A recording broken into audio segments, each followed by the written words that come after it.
Hi, today we're going to be looking at two pieces from grade 2, series 3 for Piano for Leisure. So first one we're going to look at is Pomp and Circumstance March, number 1 by Elgar. This piece is more slow, more sort of dignified, a lot of legato, quite a bit of pedaling. So what I'll do is I'll play through the piece and then later I'll explain some sections that we might need to focus a bit more on, and then also I'll show Pendulum as well, which is a piece in 7/8, quite an irregular time signature. So again, I'll play through it and then I'll break down a couple of sections that are important to look over. Okay, so Pomp and Circumstance.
So one of the challenging things about this piece is actually we have quite a lot of different voices, meaning even, for example, in bar 11, we actually have 5 voices at one point.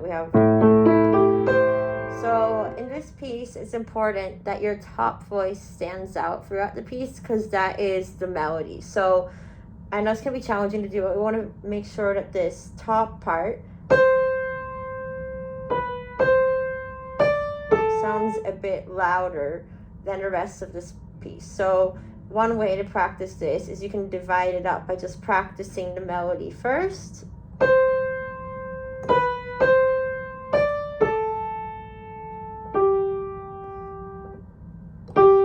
So basically practicing the melody first is a good way to warm up with this piece. That way we put the importance on that top voice. But also another challenge is sometimes we see those, like even the first bar, we have a half note of the stem up. So that means we are holding this all the way to the end of the bar because it's 2/4. So we hold the C and then we play the E.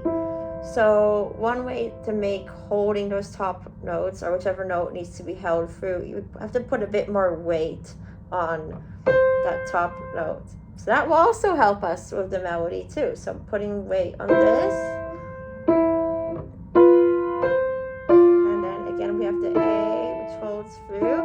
So you'll see throughout this piece quite a lot that we need to hold that top voice through. And so that's pretty important. Also,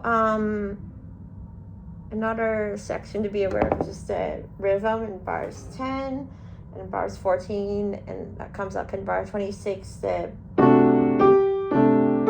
So it's a syncopated beat. So 1 and 2.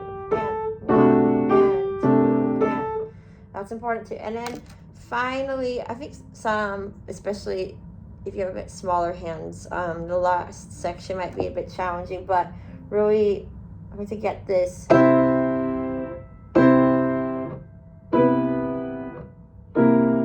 So in this part, like your pedal is your friend. It will help you in case you cannot quite hold this. If you have smaller hands, even if you have to, of course I would suggest trying to really hold this through, but just relaxing the hands and using our pedal will help get through this rather tough stretch. And at the end, we really build up this piece because it actually starts pretty mellow, but I guess here's where that sort of pomp comes in, where it really has a big dramatic ending. So you really want to make sure our ending is much louder in the beginning. It starts at piano, it's sort of going through like that build up, and then we get to forte, and then eventually to fortissimo. So we really want to, I know we have these big chords, so really to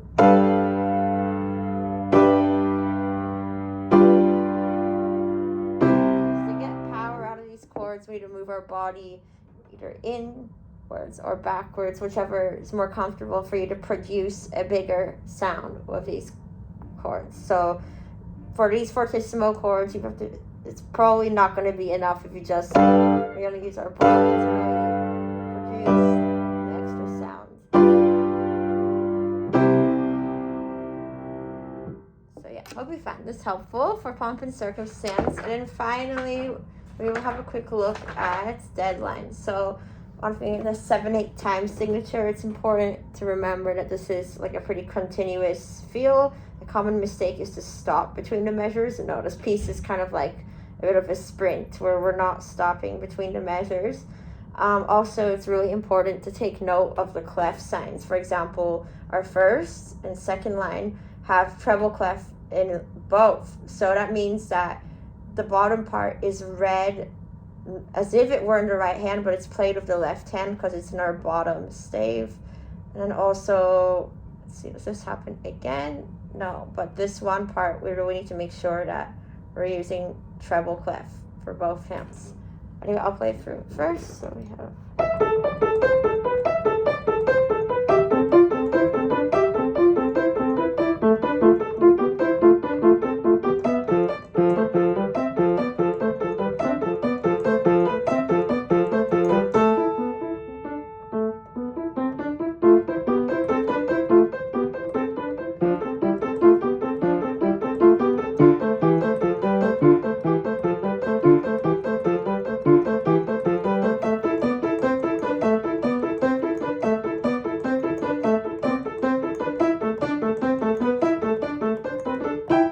Oh dear, I made a mistake. So we need to really make sure. Hey, that's the correct ending. So yeah, this piece, given that it is quite technically challenging due to the fast tempo, always warm up at a slower tempo. So first play it through slowly, make sure you can go through the jumps, because here, especially that ending part, measure 26, the last bar. So you really need to be sort of, so you just even practice just that jump part. Cause so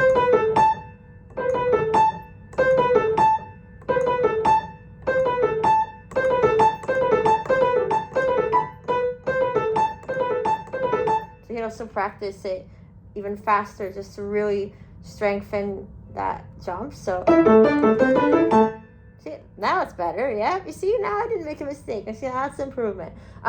So also remember this last part, in measure 26, the pattern changes a bit, that the hands are sort of converging. So we're going, see, so right hand goes down, left hand goes up. So that's a part of 2. Also, just keep in mind that the whole entire piece is staccato, except for a note goes through from measure 11 to 12. So really keeping our wrists relaxed and having that bouncy feeling to help us do the staccato is important. And also taking note of our dynamic changes, because there's quite a lot of them. So yeah, we definitely want to start soft so we have time to build up to the fortissimo at the end. So just delicate bounces.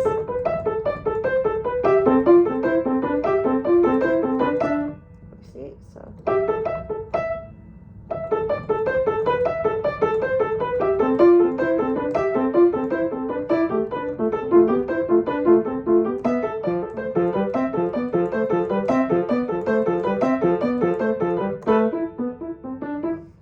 Yeah, this piece definitely a good suggestion is to warm up at a slower tempo, slowly increase it a bit, and then when you feel like you've got all the notes down, playing it at a full tempo. Anyways, thank you for watching, and good luck with the grade 2 pieces.